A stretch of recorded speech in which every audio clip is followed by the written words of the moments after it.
सबके आगे बढ़े कदम। जीवन पुष्प चढ़ाने निकले माता के चरणों में हम। वंदे मातरम, वंदे मातरम, वंदे मातरम।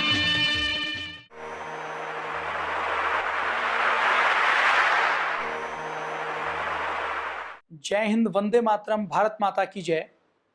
राष्ट्र गौरव के इस एपिसोड में हम बात करेंगे भारत की शिक्षा व्यवस्था के बारे में। देखिए, भारत में हमें ये पढ़ाया जाता है, ये बताया जाता है कि हमारे यहाँ तो कभी कोई ज्ञान विज्ञान रहा नहीं, हमने कभी विश्व का नेतृत्व किया नहीं। हमें जो बताया जाता है, जो पढ़ाया जाता है कि हमारे यहाँ वेदों के अंदर साइंस है, हमारे शास्त्रों के अंदर हमारे पूर्वजों ने ज्ञान विज्ञान के उन्नत उत्तम शिविर को छुआ है, उसके बारे में हमारे मन के अंदर एक हीन भावना बैठा दी गई है। और वो हीन भावना इतनी गहरी है कि जब कोई हमारे सामने हमारे आत्मगौरव की बात करता है तो हमें यकीन नहीं होता। डॉक्टर एपीजे अब्दुल कलाम एक संस्मरण बताते हैं। वो कहते हैं कि मैं किसी मीटिंग में किसी भारतीय से मिला और जब मैंने उनको बताया कि इंग्लैंड के अंदर जो रॉकेट साइंस गया, उस इंग्लैंड के म्यूजियम में और इंग्लैंड के लेखकों ने ये लिखा है कि वो साइंस 18वीं शताब्दी से पहले जब अंग्रेजों की दक्षिण भारत के शासकों के साथ झड़प होती थी, उसमें एक राजा होता था टीपू सुल्तान, उसके साथ जो झड़प होती थी वहां भारत के राजाओं ने रॉकेट का प्रयोग किया था और उस रॉकेट के सैंपल अंग्रेज इंग्लैंड में लेकर गए। वहां जब वहां के ब्रिटेन के जब वहां मिलिट्री सेक्रेटरी ने वो सैंपल देखे तो उन्होंने कहा कि हमें इसके ऊपर प्रयोग करना चाहिए, हमें खुद यहां पर रॉकेट बनाने चाहिए। वही रॉकेट से डेवलप होते होते अब मिसाइल्स बनी हैं। तो किसी व्यक्ति को जब डॉक्टर एपीजे अब्दुल कलाम ने ये बात बताई तो उस इंडियन व्यक्ति को ये यकीन नहीं हुआ। उसने आगे ये कहा कि भारत के अंदर ये विज्ञान हो ना हो, विदेश से आया होगा, अंग्रेजों ने ही दिया होगा। अब डॉक्टर एपीजे अब्दुल कलाम बहस नहीं करते थे। उन्होंने कहा कि नहीं, मैं आपको इसका प्रमाण दूंगा। और उन्होंने अंग्रेजी की छपी हुई वो पुस्तक, सारे एविडेंस उसको दे दिए। अब एविडेंस और पुस्तक देने के बाद जब हमें पता लगे कि रॉकेट साइंस सबसे पहले भारत में रहा है, मिसाइल हमने बनाई है, तो डॉक्टर एपीजे अब्दुल कलाम ये एक्सपेक्ट कर रहे थे कि ये जो सामने इंडियन व्यक्ति है जिसकी रगों में भारतीय खून दौड़ रहा है, इसके अंदर गौरव का भाव आएगा, ये प्रशंसा करेगा, ये अपने पूर्वजों के ऊपर गर्व करेगा। लेकिन डॉक्टर एपीजे अब्दुल कलाम अपनी पुस्तक में लिखते हैं कि वो हैरान रह गए जब उस व्यक्ति ने ये सारे एविडेंस देने के बाद भी उसने कहा हो सकता है लेकिन लगता तो नहीं।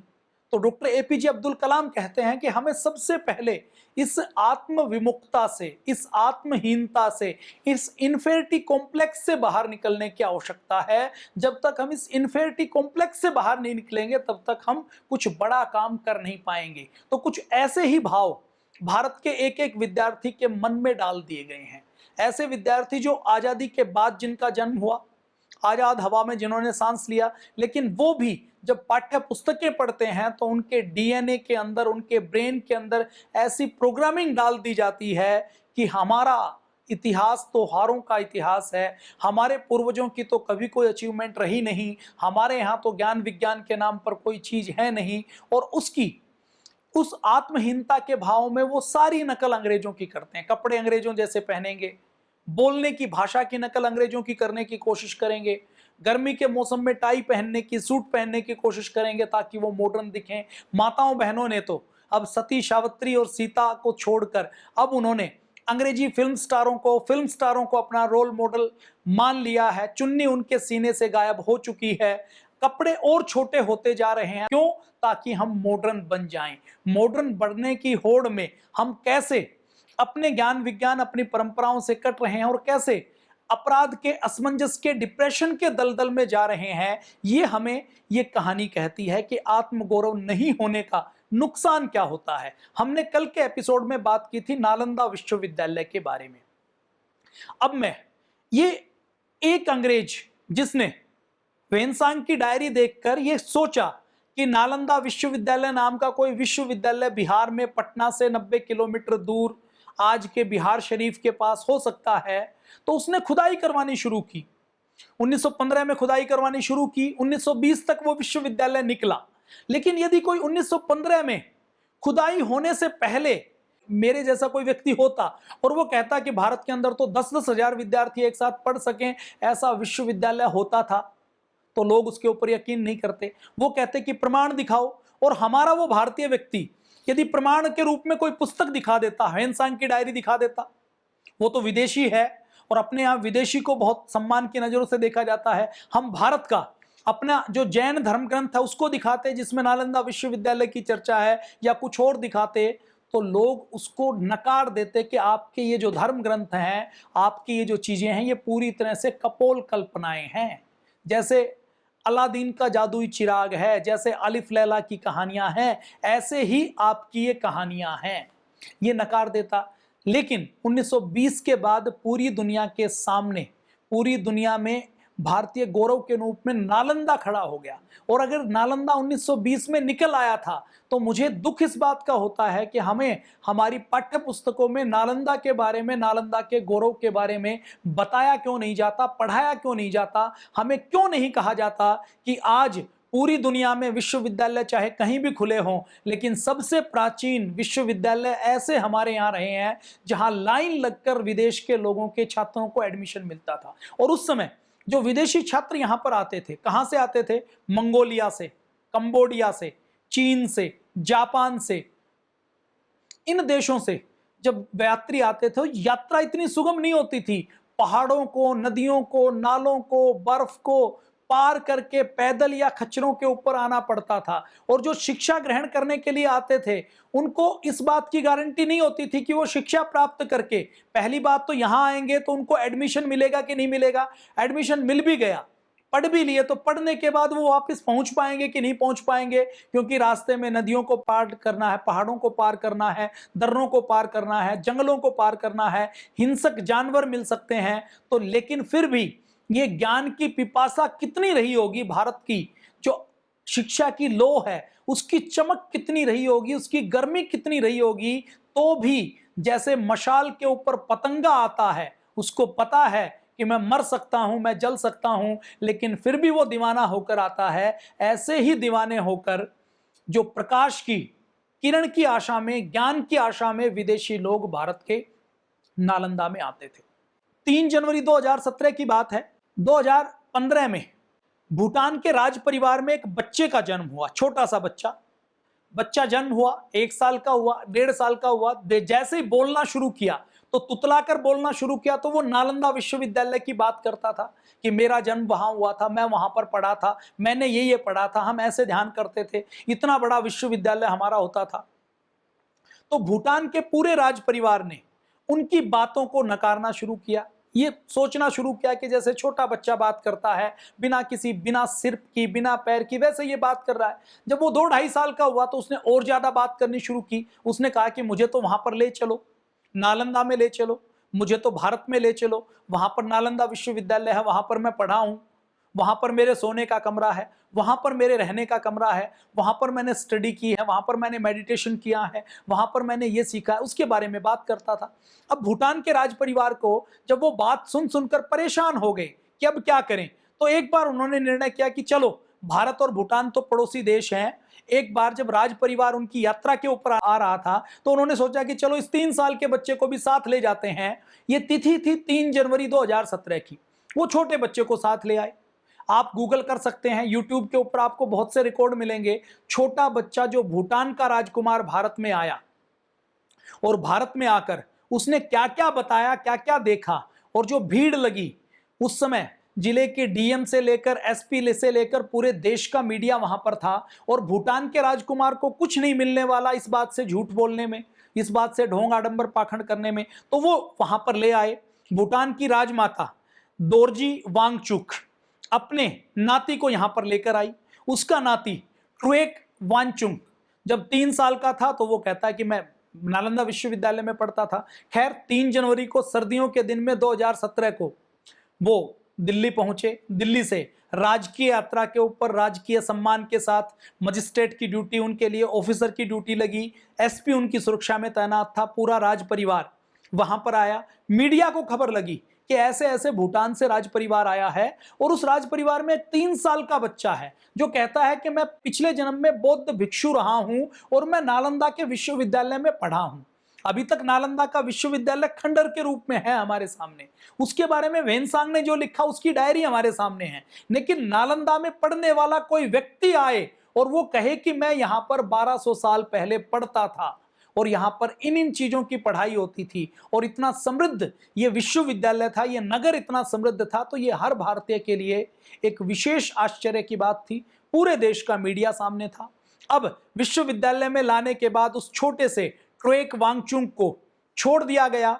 छोड़कर वो अपने आप इशारा करके एक एक कमरे को छूकर बताने लगा कि ये मेरा सोने का कमरा था, यहां पर मैं सोता था, ये हमारी भोजनशाला थी, ये हमारे पढ़ने की जगह थी, ये हमारा वो ऑडिटोरियम था जहां हमारे आचार्य जी के लेक्चर होते थे, ये वो स्थान है जहां पर हम ध्यान करते थे, ये वो स्थान है जहां पर हम पूजा करते थे, ये वो स्थान है जहां से हम नई नई चीजें सीखते थे, यहां पर हमारा द्वार होता था। वो सारी बातें उसने बताई और फिर उसने आगे बताया कि मैं यहां पर 8वीं शताब्दी में आया था। 8वीं शताब्दी में इस विश्वविद्यालय में मैं कई दशकों तक पढ़ा हूं और बौद्ध भिक्षु के रूप में यहां पर रहा हूं। ये जो नालंदा विश्वविद्यालय है, कल का एपिसोड आपने नहीं देखा हो तो आप जरूर देख लीजिएगा। उस एपिसोड में बताया है कि नालंदा विश्वविद्यालय जिसमें 10,000 विद्यार्थी पढ़ते थे और पढ़ाने के लिए 2,000 शिक्षक थे, तो शिक्षक और विद्यार्थी की रेशो कितनी है? 5 है। आज अच्छे से अच्छे विश्वविद्यालय में विद्यार्थी और शिक्षक की इतनी रेशो नहीं है। ज्यादा अच्छा विश्वविद्यालय देखेंगे तो आपको 30 मिल सकती है, 20 मिल सकती है, 15 मिल जाएगी, लेकिन 5 नहीं मिलेगी। वो हमने कल बातचीत की थी। प्रवेश इतना मुश्किल था कि जो द्वार के ऊपर द्वारपाल होता था वो इतना विद्वान होता था कि उसको द्वार पंडित कहा जाता था और सामान्य सवालों के जवाब तो वही दे देता था। जब कोई व्यक्ति एडमिशन लेने के लिए आता था तो वो उसका इंटरव्यू लेता था और इंटरव्यू लेने के बाद प्रारंभिक सिलेक्शन करने का काम उसका था। उसके बाद फिर उसकी गहन परीक्षा होती थी। फिर जो आते थे उनको 1 साल का समय दिया जाता था। उनको संस्कृत का बहुत गहन अध्ययन करना पड़ता था और संस्कृत के अध्ययन में पारंगत होने के बाद ही उनको पूरी तरह से प्रवेश दिया जाता था।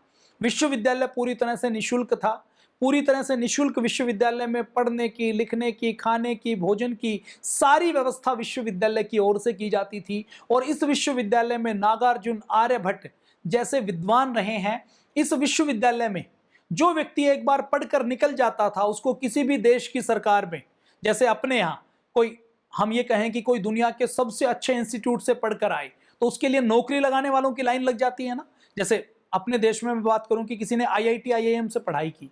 अब IIT IIM से पढ़ाई की तो उसको आराम से 10, 12, 15 लाख रुपए, 20 लाख रुपए से लेकर 50 लाख रुपए का ईयरली पैकेज बहुत आराम से किसी भी कंपनी में मिल जाता है। बड़ी बड़ी कंपनियां केवल उनको इस नाम से कि इन्होंने IIT से, IIM से पढ़ाई की है, लेने के लिए तैयार रहती हैं।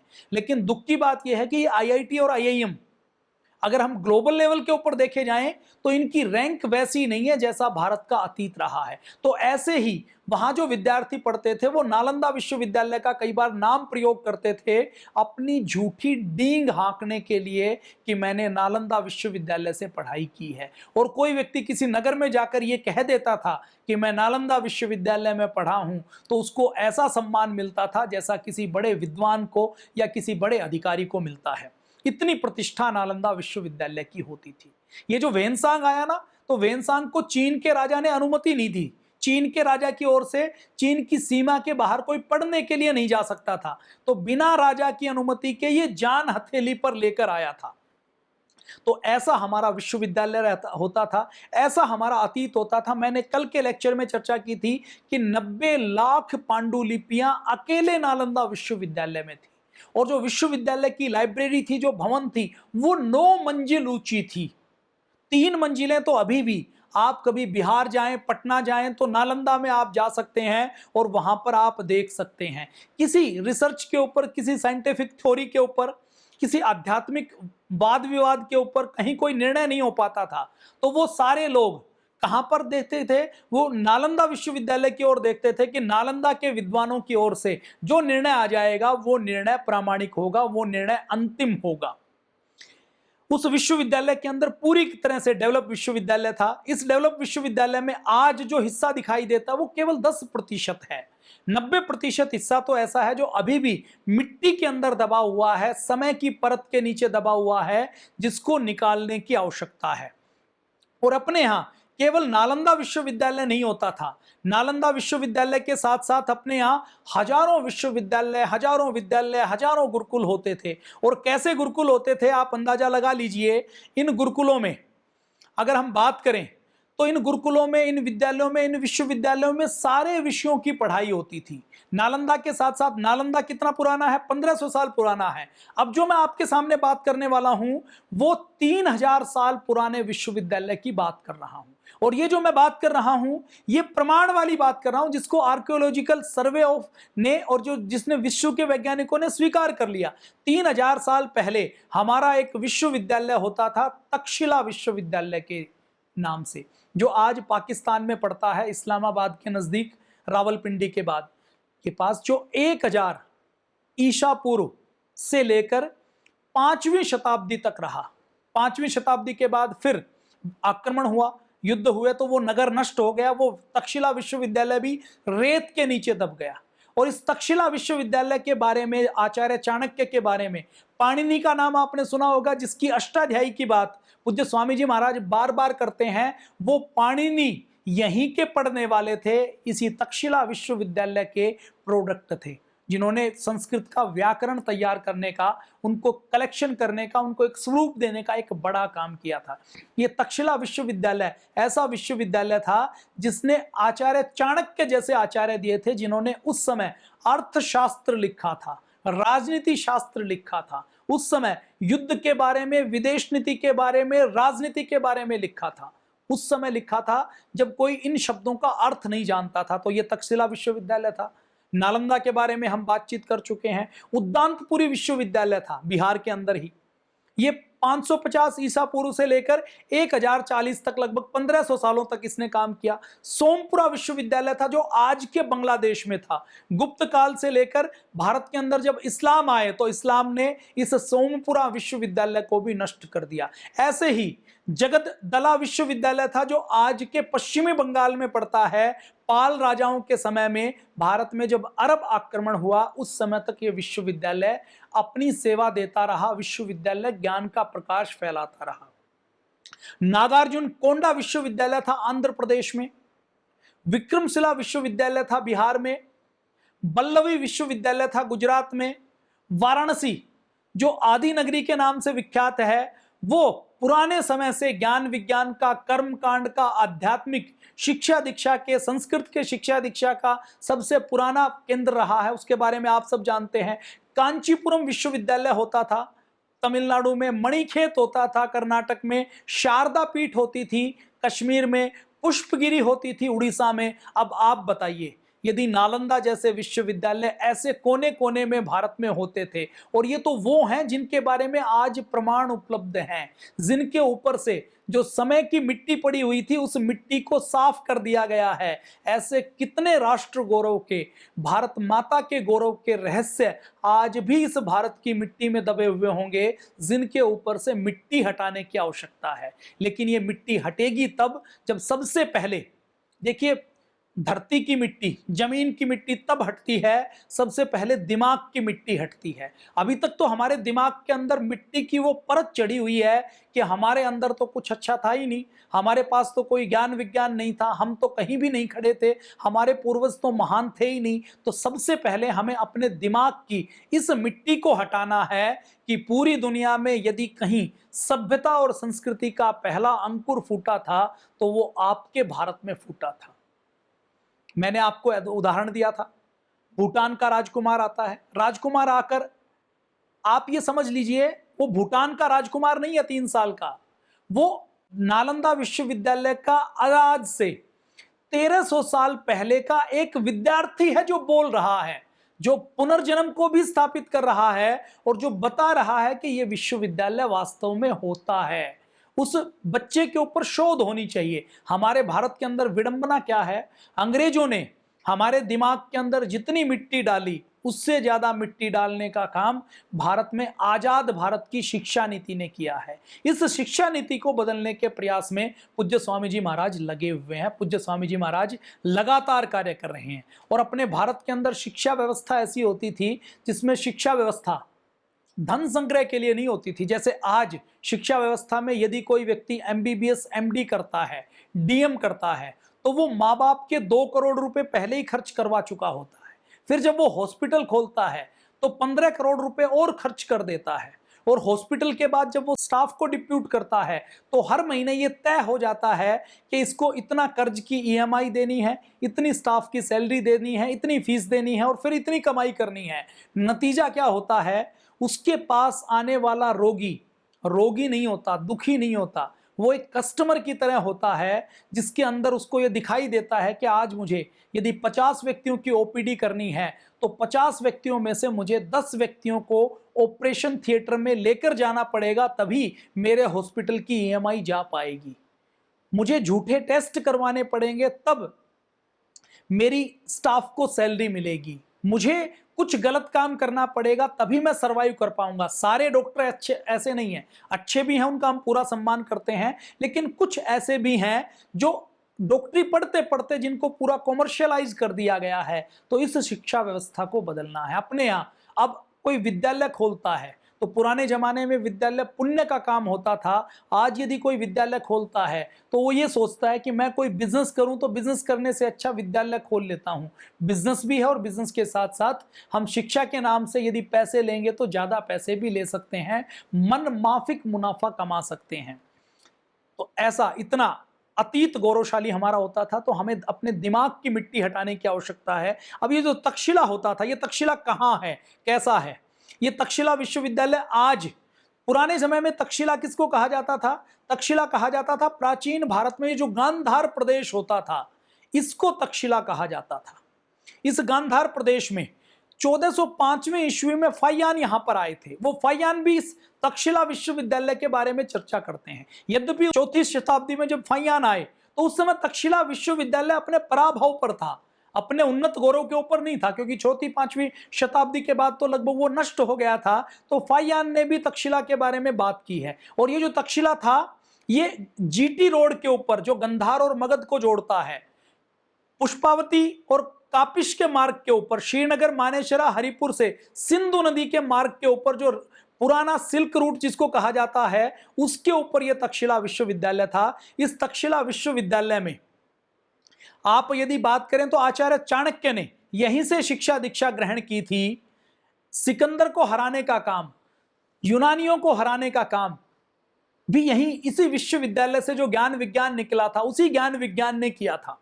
इस विश्वविद्यालय की स्थापना में सम्राट अशोक और उसके वंशजों का इसका सहयोग करने में बहुत बड़ा योगदान रहा है। इस विश्वविद्यालय का खनन भी जनरल कनिंघम, जिन्होंने नालंदा का खनन किया, उन्होंने ही इसका खनन शुरू करवाया था, इसकी बातचीत की थी। और 1912 के बाद भारतीय पुरातत्व विभाग की ओर से सर जॉन मार्शल के नेतृत्व में यह खुदाई शुरू हुई थी। और उसके बाद पूरी दुनिया के सामने जैसे नालंदा निकला, वैसे ही तक्षशिला निकला। और ये तक्षशिला जो निकला वो पाकिस्तान के रावलपिंडी जिले के पास, एक बस्ती इसकी निकली, दूसरी बस्ती रावलपिंडी से 20 किलोमीटर दूर दूसरे खंडर से निकली, तीसरे खंडर से निकली। और आज भी यदि तक्षशिला विश्वविद्यालय के बारे में खोज की जाए तो भारतीय अतीत के और बहुत से पन्ने निकल सकते हैं और बहुत सी जानकारियां निकल सकती हैं। पुराने जमाने में वाराणसी को कर्मकांड की शिक्षा मानी जाती थी, लेकिन तक्षशिला ऐसा विश्वविद्यालय था जहां पर आयुर्वेद पढ़ाया जाता था, सर्जरी पढ़ाई जाती थी, मेडिसिन पढ़ाई जाती थी, गणित पढ़ाया जाता था। जितने लौकिक और पारलौकिक विषय हैं वो सारे यहाँ पर पढ़ाए जाते थे। परा अपरा विद्या के सारे विषय यहाँ पर पढ़ाए जाते थे। पाणिनि जैसे संस्कृत के विद्वान यहाँ पर हुए हैं। तो ऐसा हमारा तक्षशिला होता था, ऐसा हमारा नालंदा होता था, ऐसा हमारा विक्रमशिला होता था। ये सारे प्रमाण आज उपलब्ध हैं। ये सारे भारतीय गौरव के प्रतीक हैं। आपको और हमें भूटान के उस राजकुमार की कहानी अपने हर बच्चे को सिखानी है, हर बच्चे को सुनानी है। उससे दो बातें क्लियर होंगी। भूटान का जो राजकुमार यहाँ पर आया था, उसको दूसरे लोगों के लिए वो एक खबर हो सकती है, लेकिन हमारे लिए वो गर्व और गौरव का विषय है। भूटान का राजकुमार हमारे पूरे ज्ञान विज्ञान के ऊपर स्टैंप लगाता है कि 1300 साल पहले भारत शिक्षा में उन्नत था, और दूसरी स्टैंप लगाता है कि यदि 3 साल के बच्चा पिछले 1200 साल पुरानी जन्म की बातों को याद करके आज यदि प्रमाणित कर सकता है, तो इसका मतलब भारत के अंदर हमारे ऋषियों ने, हमारे मुनियों ने जो पूर्व जन्म और पुनर्जन्म की थ्योरी दी है वो 100% प्रमाणिक है, और वो प्रमाणित है तो हमारे वेद दर्शन उपनिषद प्रमाणित है। हमें अपने वेद दर्शन उपनिषद पर, हमारे प्राचीन ज्ञान विज्ञान पर पूरा भरोसा करके भारत के अंदर वही शिक्षा व्यवस्था को लागू करना है और भारत को दोबारा से विश्व गुरु भारत बनाना है। देखते रहिए। इसी प्रकार से राष्ट्र गौरव के अलग अलग अंक हमने कल नालंदा की बात की, आज तक्षशिला की बात की। इसी प्रकार भारत की शिक्षा व्यवस्था के बारे में, भारत के ज्ञान विज्ञान के बारे में हम बातचीत करते रहेंगे। खुद जागेंगे, खुद स्वाध्याय करेंगे, दूसरों को जगाएंगे और पूरे भारत का स्वाभिमान जगाना है, गौरव जगाना है और भारत को विश्व गुरु बनाना है। इस सारे एपिसोड को आप भारत स्वाभिमान के YouTube चैनल पर देख सकते हैं। आस्था की ऐप एंड्रॉयड पर उपलब्ध है, आप अपने मोबाइल पर डाउनलोड कर सकते हैं। पूरा वैदिक चैनल आप आस्था की एप्लीकेशन के ऊपर देख सकते हैं। आस्था चैनल देख सकते हैं। पूज्य स्वामी जी महाराज और श्रद्धेय आचार्य जी के सारे प्रोग्राम, सारे भजन, पूज्य मोरारी बापू से लेकर जितने भी बड़े संत हैं उन सब के कार्यक्रम आप यहाँ पर देख सकते हैं। तो मैं अब आपसे विदा लेता हूँ। कल शाम को 7:30 बजे फिर मिलते हैं। प्रतिदिन वैदिक चैनल पर बुधवार से लेकर रविवार तक राष्ट्र गौरव के इन कड़ियों में आप हमसे जुड़ते रहिए, अपने बच्चों के साथ चर्चा करते रहिए और आप और हम मिलकर भारत को परम वैभवशाली बनाएंगे, विश्व गुरु बनाएंगे। इसी संकल्प के साथ आज विदा। जय हिंद, वंदे मातरम, भारत माता की जय।